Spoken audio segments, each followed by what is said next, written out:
हर व्यक्ति को इस बात का एहसास होता है।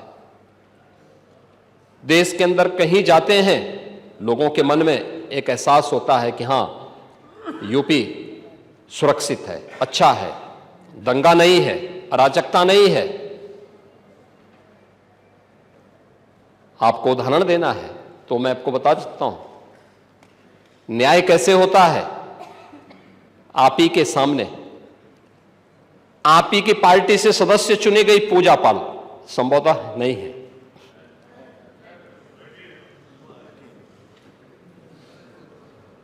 आपकी सदस्य थी, आपने उन्हें न्याय नहीं दिला पाए, नहीं दिला पाए क्योंकि हिम्मत नहीं थी। माफिया के सामने झुकना मजबूरी थी। आप उन गुंडों और माफियाओं के सामने एक गरीब बेटे को न्याय नहीं दे सकते थे। आप बात तो पीडीए की करते हैं, क्या वो पीडीए की पार्ट नहीं थी? और न्याय कैसे होता है ये हमारी सरकार ने तय किया।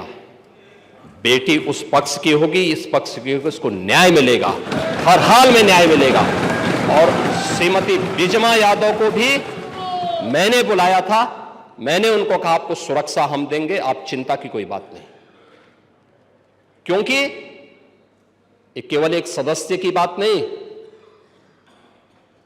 आपकी और मेरे समर्थक की बात नहीं, सत्ता पक्ष और विपक्ष के समर्थकों की बात नहीं, प्रदेश की सुरक्षा का मामला है। प्रदेश की बेटी, प्रदेश की बहन और प्रदेश के हर व्यापारी को और हर नागरिक को सुरक्षा की गारंटी मिलनी चाहिए। ये सरकार की प्राथमिकता में है। और दूसरा जो आपने कहा है, कब्जा करने की प्रवृत्ति, मैं आपको इस बात के लिए आश्वस्त करता हूं, कब्जा कोई भी करेगा, किसी भी स्मारक पर, किसी भी पौराणिक स्थल पर, वो कोई भी होगा, उसको छोड़ूंगा तो नहीं। आपके जिले में भी कुछ लोग कब्जा करना चाहते हैं, तो लोग बहुत चिल्लाते हैं। आपने अभी गांधी स्मारक से जुड़े हुए किसी एक मेरठ के स्थल का नाम बताया है, हम इसकी जांच करवाएंगे, पूरी रिपोर्ट लेंगे। और कहां खादी उद्योग का होगा। और आपके जिले में भी गांधी स्मारक से जुड़े हुए एक स्थल पर कब्जा करने की प्रवृत्ति चल रही है। हां, देखिए, अवैध अतिक्रमण जो भी करेगा वह तो हटना चाहिए। देखो, एक सरकारी जमीन, सरकारी भूमि गरीब के लिए होनी चाहिए। देखिए, मुझे अफसोस हो रहा था जब यहां पे ग्रामीण अभिलेख से जुड़े हुए एक बिल को प्रस्तुत किया गया, समाजवादी पार्टी ने उसका विरोध किया।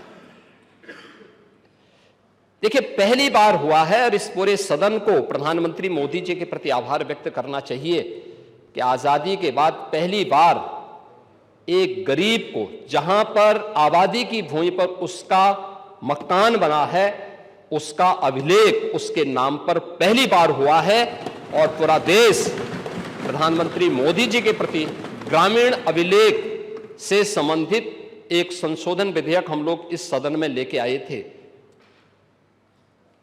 मैं सदन के प्रति आभार व्यक्त करूंगा कि सदन ने पास किया, लेकिन समाजवादी पार्टी ने प्रश्न खड़ा किया। यह अभिलेख उन्हीं गरीबों के लिए है कि जहां पर जिस गरीब का आवास होगा, आबादी की लैंड होगी, तो उस गरीब की परिवार की महिला सदस्य के नाम पे वो दर्ज होगा और उसका मालिकाना अधिकार उसको मिलेगा, उसके नाम पे वो बैंक से जाके कर्ज भी ले सकती है।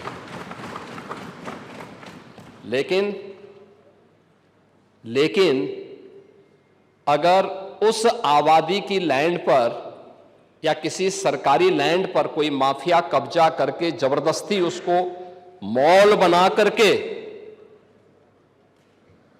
या कोई वसूली का अड्डा बना करके उसके माध्यम से अनैतिक और अवैध गतिविधियों का संचालन करके कोई छांगुर जैसा व्यक्ति वहां पे अनैतिक गतिविधियों का संचालन करेगा तो उस पर बुलडोजर भी चलेगा, उसको भी कोई रोक नहीं सकता। और इसलिए सुरक्षा का ये वातावरण हर व्यक्ति के लिए आवश्यक है, और उस सुरक्षा का वातावरण ने परसेप्शन बदला है यूपी का। पूरे यूपी की सुरक्षा के इस वातावरण पर आज हर व्यक्ति कह सकता है कि आज यूपी में इन्वेस्टमेंट आ रहा है। मैं उस पर भी चर्चा करूंगा।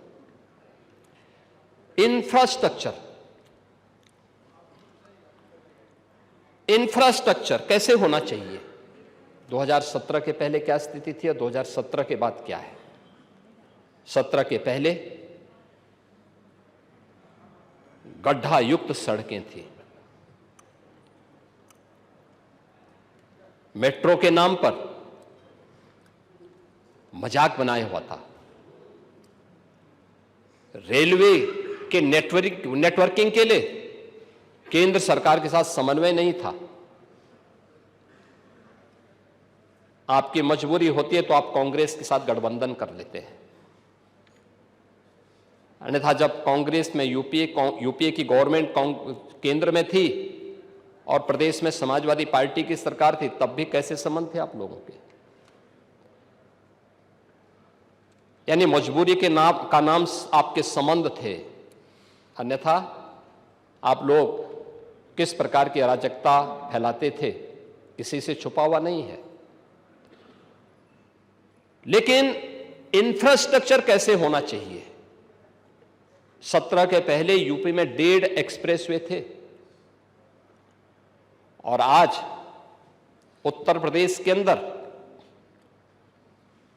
22 एक्सप्रेसवे, और देश के अंदर अगर ये सभी 22 के 22 बन जाएं तो 60% एक्सप्रेसवे पर अकेले यूपी का कब्जा होगा। अकेले यूपी, देश के अंदर जितने एक्सप्रेसवे होंगे उनमें 60% यूपी के पास।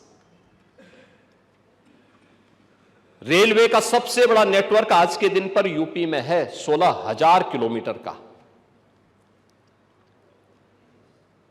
इंटरस्टेट कनेक्टिविटी 4 लेन की,